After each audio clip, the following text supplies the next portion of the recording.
विशालगडावरनं महाराष्ट्राचं वातावरण गढूळ करण्याच्या कामाला सुरुवात झाली आहे। सरकारला हे माहीत होतं की विशालगडावर काही ना काही घडणार आहे। खरं तर सरकारने आणि प्रशासनाने तो बंदोबस्त ठेवायला पाहिजे होता। विशालगडाला ऐतिहासिक महत्त्व आहे। जेव्हा पन्हाळगडाला वेढा घालण्यात आला तेव्हा पन्हाळगडाच्या खिंडीत 300 सैनिकांसह त्या म्हणजे ते आक्रमण करणाऱ्या मोगल फौजांना थांबवून शिवाजी महाराज विशाळगडामार्गे बाहेर पडले। विशाळगडावरनं रायगडाकडे जात असताना तुळापूरमध्ये संभाजी महाराजांना पकडण्यात आलं आणि त्यांची निर्गुण हत्या करण्यात आली। मराठा इतिहासामध्ये हा शेवटचा म्हणजे ह्या किल्ल्याला शेवटचा जो ताब्यात घेतला तो ताराराणीने घेतला, म्हणजे ज्या कोल्हापूर संस्थानाच्या जनक आहेत। त्यामुळे खूप मोठं महत्त्व आहे। आणि कोल्हापूरमध्ये सर्व धर्म समभाव जो शाहू महाराजांनी आणला, खरं समता आणि समानता ही भारताला शिकवली ती शाहू महाराजांनी, म्हणजे कोल्हापूरनी, करवीर नगरीने। ह्या नगरीमध्ये हे घडावं याचं आश्चर्य वाटतं। आणि पोलिसांनी कोणाला थांबवलं तर शाहू महाराज म्हणजे आत्ताचे लोकसभेचे जे खासदार आहेत त्यांना थांबवलं, जाऊ नका म्हणून वरती। म्हणजे ज्या शाहूंच्या एका हाकेवरती दंगली थांबू शकतात त्या शाहू महाराजांनाच लांब केलं। प्रशासनाने जे वरती गेले त्यांना का नाही थांबवलं? कोल्हापूरमध्ये मागच्या काही वर्षांमध्ये ही दुसरी दंगल आहे। आणि कोल्हापूरमधील आम्ही जेव्हा बोलतो लोकांशी तेव्हा ते सरळ सांगतात की दंगलीत एकही कोल्हापूरचा माणूस नसतो। हे कुठनं येतात हे मी काय वेगळं सांगायला नको, त्यांच्या घोषणा काय असतात हे वेगळ्या सांगायला नको। ही धार्मिक तेढ पश्चिम महाराष्ट्रात भडकवायची। तुम्हाला आठवत असेल मागच्या इलेक्शनच्या वेळेस पण मिरजेत दंगल झाली, त्याच्यानंतर सांगलीत दंगल झाली आणि लागोपाठ ती दंगल वाढत गेली आणि काँग्रेसच्या अनेक सीटा तेव्हा पडल्या होत्या।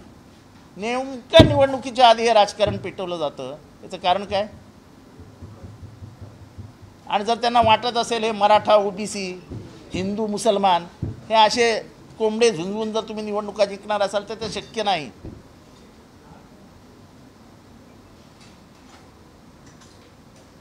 हा शिवाजी महाराजांचा इतिहास आहे, विशालगडाशी निगडीत संभाजी महाराजांचा इतिहास आहे। त्यामुळे या विशालगडाचं राजकारण करून त्याच्याभोवती हिंदू मुस्लिम यांना फिरवून जो काय उद्योग केला जातोय महाराष्ट्रामध्ये तो निंदनीय आहे। आणि तो पण कोल्हापूर जिल्ह्यात करवीरमध्ये। कोल्हापूरपासून 79 किलोमीटरवर आहे हा किल्ला। हा एक असा किल्ला आहे ज्याला चहू बाजूंनी अनेक डोंगरांनी वेढलं आहे, असा मधोमध किल्ला आहे। अत्यंत अवघड किल्ला आहे।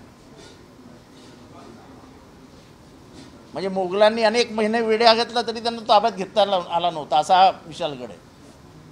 ह्याचं नाव पूर्वी खेलना होतं।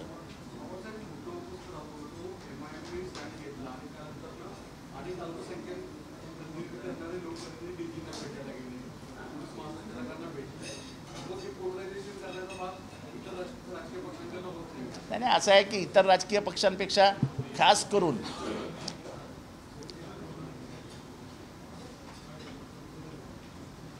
म्हणजे जे बीजेपी करताय किंवा हे सरकार जे करतंय त्याचा फायदा ह्या सरकारला कसा मिळेल त्याचा काही जण प्रयत्न करत असतात की राजकारणामध्ये ह्याचा फायदा ह्या सरकारला कसा मिळेल।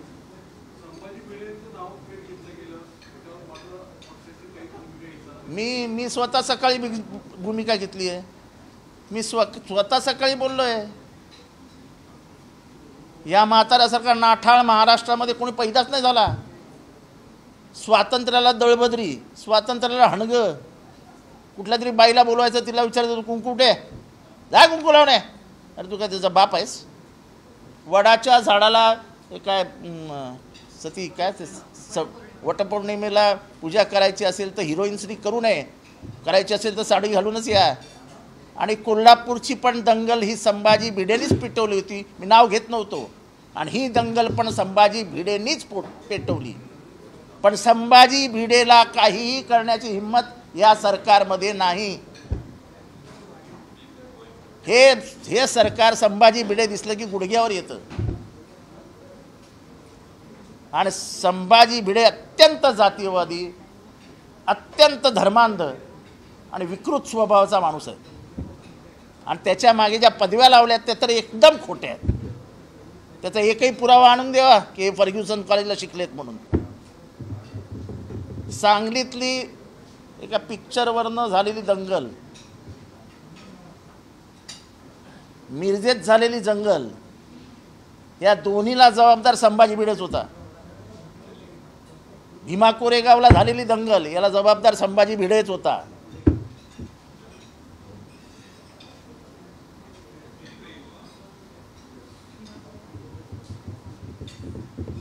या दंगलीची चौकशी झाली पाहिजे. पोलीस मला इथपर्यंत मी तुम्हाला माहिती देतो की कोल्हापूरची जेव्हा दंगल झाली तेव्हा कोल्हापूरच्या CPनी SP दोघांनीही नाकेबंदी लावायला सुरुवात केली. तेव्हा वरून निरोप आला की नाकेबंदी लावू नका. जर ती नाकेबंदी लागली असती तर कोल्हापूरमध्ये बाहेरनं आलेल्या गाड्या गेल्याच नसत्या.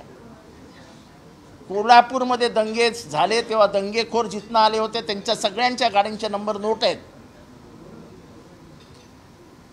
त्या सगळ्या गाड्या बाहेरनं आल्या होत्या आणि त्या गाड्या येऊ देण्यासाठीच नाकेबंदी लावू दिली नाही. नाही तर कोल्हापूरमध्ये दंगल होणंच अशक्य आहे, अशक्य. आणि बरोबर अंबाबाईच्या देवळाच्या बाहेर जेवढी दुकानं आहेत त्या दुकानांमधल्या बरोबर मुस्लिम दुकानांना आगी लावण्यात आली. आता मुस्लिम दुकानदार अंबाबाईच्या देवळाच्या बाहेर काही काल नाही आलेत.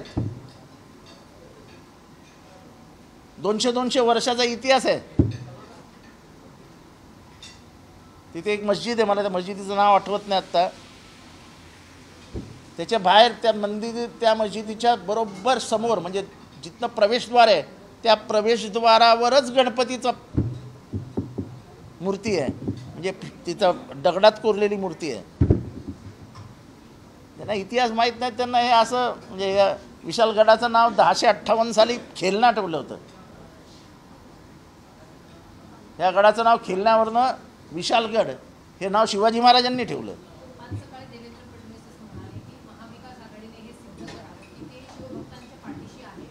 आम्हाला जेम्स लेनच्या बाजूला असणाऱ्या माणसांनी आम्हाला विचारू नये आम्ही कुणाच्या बाजूने आहोत. जेम्स लेन विरुद्ध आग ओकणारा मी पहिला होतो. मी होतो, इतिहासकार कोकाटे साहेब होते, प्रतिमा परदेशी होत्या, ते दुसऱ्या एका पेपरचे संपादक ते होते आमच्याबरोबर. तेव्हा कुठे झोपले होते? हे ह्यांच्या या सडक्या डोक्यातनं बाहेर पडलेला शिवाजी महाराजांचा इतिहास हाच मुळात महाराष्ट्राला खोटा इतिहास त्यांनी शिकवला आणि जातीय दंगे पेटवले. शिवाजी महाराज कधीच जातीयवादी नव्हते, ते धार्मिक नव्हते. धार्मिक होते पण धर्मवेडे नव्हते. ह्यांचं हिंदुत्व आणि आमच्या हिंदुत्वामध्ये खूप फरक आहे. खूप सर्वसमावेशक आहे आमचं हिंदुत्व. आणि हे ह्यांचं हिंदुत्व हे माणसांना तोडणार आहे, सगळ्यांना वेगवेगळं करणार आहे. असं आहे मी नेहमी सांगतो की ते आधी धर्मावर येतील, नंतर ते जातीवर येतील आणि नंतर पोटजातीवर जातील. आले की नाही बरोबर? आधी ते धर्मावर होते, नंतर त्यांनी बरोबर OBC विरुद्ध मराठा पेटवला, मग धनगरांना चढवलं, धनगरांना आरक्षण देणार. असं हे जाती पोटजातीचं राजकारण खेळत राहणार. आणि जातीचं राजकारण जाता जाता जात नाही. एक माणसाला चिकटलेली जात ही त्याच्या 7 पिढ्यावरती गेलं तरी जात नाही. ती जात आहे, ती जातच नाही. नाही आता परत एकदा मी तुम्हाला सांगतो, परत एकदा तिथीनुसार करूया असं कुठे नवीनच डोक्यात आलं. या तिथीनुसार जे करण्यात आलं, जेव्हा इतिहास लिहिण्यात आला, खास करून बाबा पुरंदरेने जो इतिहास लिहिला त्याच्यामध्ये तिथी आली आणि त्या तिथीमुळेच वाद निर्माण झाले जन्मतारखेचे. परत तिथीवर येण्याचं कारण काय? म्हणजे तेढ कशी निर्माण होईल ही धगधगट ठेवायची. एकदा सरकारने निर्णय घेतला की तिथीवर आता करायचंच नाही शिवाजी महाराजांची जयंती, 19 फेब्रुवारी हा त्यांचा जन्मदिवस ठरलेला आहे, तुम्हाला कशाला बदलायचा आहे? तो राज्याभिषेकाचा दिन ठरलेला आहे. हे शिवाजी महाराजांच्या राज्याभिषेकाला नाकार न देणारे मनुवादी हेच विशालगडाच्या हिंसेला कारणीभूत आहेत. त्याच्यात काही खोलात जायला नको.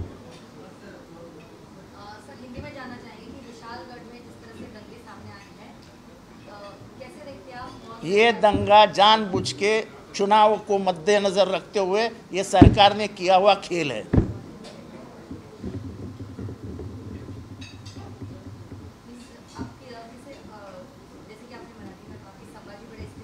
नहीं, मैं नहीं बोल रहा. आप देखिए कोल्हापुर के दंगे में कौन था, इस दंगे में किसके लोग थे, तो आपको समझ में आएगा यह दंगा किसने भड़काया. ये पिछले कुछ दिनों के पहले एक चुनाव हुआ था, वहीं पर भी सांगली और मीरज में दंगा हुआ था. उसके लिए जिम्मेदार संभाजी भिड़े ही थे. संभाजी भिड़े नहीं, उसका नाम मनोहर भिड़े है. जो दंगा भीमा कोरेगांव में हुआ, बहुत भयंकर हिंसा हुई, ये सब पुलिस की नाकामयाबी है. मैं आज भी कहता हूं कि भीमा कोरेगांव में पुलिस जिम्मेदार थे.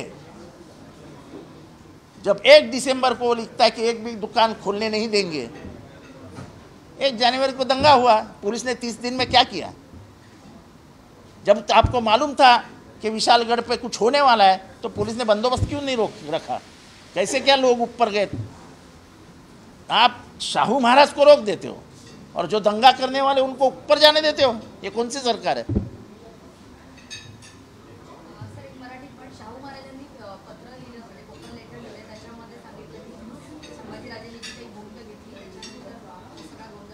असं आहे की ही महाराष्ट्राची परंपरा आहे, हे ओळखा तुम्ही, की स्वतःच्या पुत्रांनी घेतलेल्या भूमिकेला सुद्धा बापाने विरोध केला आणि सांगितलं मला याची भूमिकाच पटत नाही आहे.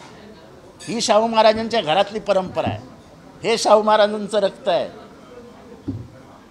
म्हणजे स्वतःच्या मुलाला टोकाचा विरोध करणारा बाप हा महाराष्ट्राने आज पहिल्यांदा पाहायला मिळालं त्यांना की कोल्हापूरच्या मातीत काय आहे. तर कोल्हापूरच्या मातीत समता आणि समानता आहे आणि कोल्हापूरकर हे करूच शकत नाही. मला प्रचंड अभिमान वाटतो शाहू महाराजांचा, की आम्ही त्यांच्याशी खूप जवळनं, जेव्हा मी शाहू महाराजांचं पिक्चर काढायला आम्ही जातो तर आमचे खूप जवळचे संबंध येतात. इतका साधा, जे खरोखरच राजर्षी शाहूंचा वारसा चालवणारा, आणि मी उभ्या महाराष्ट्रासमोर त्यांचं अभिनंदन करतो की आपला पोरगा चुकला तर चुकला सांगण्याची हिंमत त्यांनी केली आणि महाराष्ट्राचं पुरोगमित्व जपलं.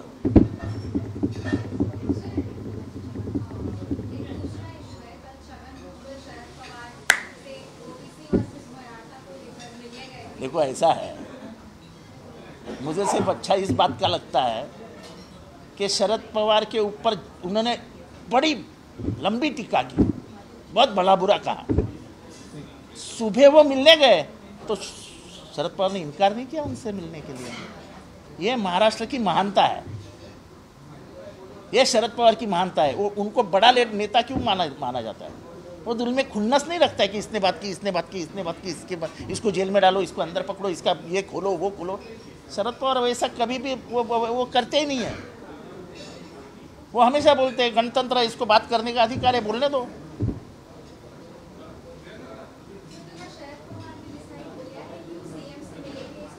मुझे नहीं मालूम, वो भुजबल कह रहे हैं. भुजबल और उनकी क्या बात हुई वो भी मुझे मालूम नहीं. मैं तो अभी दिल्ली से स्ट्रेट इधर आया हूँ, पर हमने जो भुजबल जी के बारे में कहना था हमने कह दिया. मुझे लगता है कि वो जो पॉलिटिकल एंगल है उसका, देखो, जब चुनाव हुआ, ये मराठीत पण ऐका था, जब ये चुनाव हुआ तब एक वजह बताई थी अजित पवार ने कि चंद्रकांत पाटिल जो शरद पवार के बारे में बोले थे उसके लिए बारामती में लोग चिढ़ गए और उन्होंने वोट नहीं दिया। क्या मालूम ये क्या प्लान है कि बारामती में जाके शरद पवार के बारे में इतने नीचे शब्दों में प्रहार करना, ये कहीं ऐसा तो प्लान नहीं कि अजित पवार को फिर से घेर लेने का, ऐसा मुझे लगता है, मुझे मालूम नहीं। लेकिन अजित पवार बोले थे कि चंद्रकांत पाटिल के वजह से हमारी हार हुई, और कल की खुर्चियाँ बहुत कुछ बोल रही थी, खुर्चियाँ ही बोल रही थी बारामती की तरफ से।